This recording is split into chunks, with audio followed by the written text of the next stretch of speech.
একটা সময় ছিল যখন আমেরিকার ইশারা ছাড়া মধ্যপ্রাচ্যে বড় কোনো সিদ্ধান্ত নেয়াই কঠিন ছিল, কিন্তু এখন যেন সেই আমেরিকাকেই চ্যালেঞ্জ করছে সময়।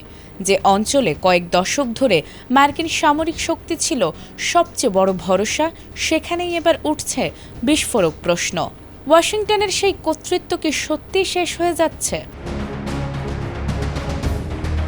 তাহলে কি মধ্যপ্রাচ্যে বেজে গেছে আমেরিকার আধিপত্যের শেষ ঘণ্টা?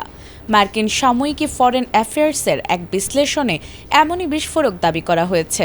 The end of the American middle east শিরোনামের একটি নিবন্ধন প্রকাশ করেছে ফরেন অ্যাফেয়ার্স, যেখানে লেখক মার্ক লিঞ্চ বলেছেন, ইরানকে ঘিরে সাম্প্রতিক সংঘাত 1991 সাল থেকে চলে আসা মার্কিন নেতৃত্বাধীন আঞ্চলিক ব্যবস্থাকে বড় সংকটে ফেলেছে।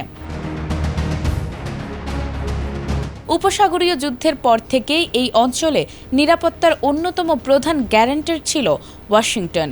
সৌদি আরব সহ উপসাগরীয় মিত্রদের নিরাপত্তা, গুরুত্বপূর্ণ সমুদ্রপথের নিয়ন্ত্রণ এবং একের পর এক সামরিক ঘাঁটি, সবকিছু মিলিয়ে মধ্যপ্রাচ্যে আমেরিকার প্রভাব ছিল প্রায় অপ্রতিদ্বন্দ্বী। কিন্তু ইরানকে ঘিরে সাম্প্রতিক সংঘাত যেন সেই হিসাবেই বড় ধাক্কা দিয়েছে। মার্ক লিঞ্চের বিশ্লেষণে বলা হয়েছে, যুক্তরাষ্ট্র ও ইসরায়েল তেহরানের শাসন ব্যবস্থাকে দুর্বল ও উৎখাত করতে পারেনি। ফলে কয়েক দশকের নিষেধাজ্ঞা, চাপ এবং সামরিক শক্তি ব্যবহারের কৌশল কতটা কার্যকর সেই প্রশ্নই সামনে এসেছে। কারণ যদি আমেরিকা তার মিত্রদের নিরাপত্তা নিশ্চিত করতে না পারে এবং হরমুজের মতো কৌশলগত গুরুত্বপূর্ণ পথও নিয়ন্ত্রণে রাখতে না পারে, তাহলে মধ্যপ্রাচ্যে থাকা মার্কিন সামরিক ঘাঁটিগুলোর আসল কার্যকারিতা কী, সেই প্রশ্নই সামনে চলে আসে।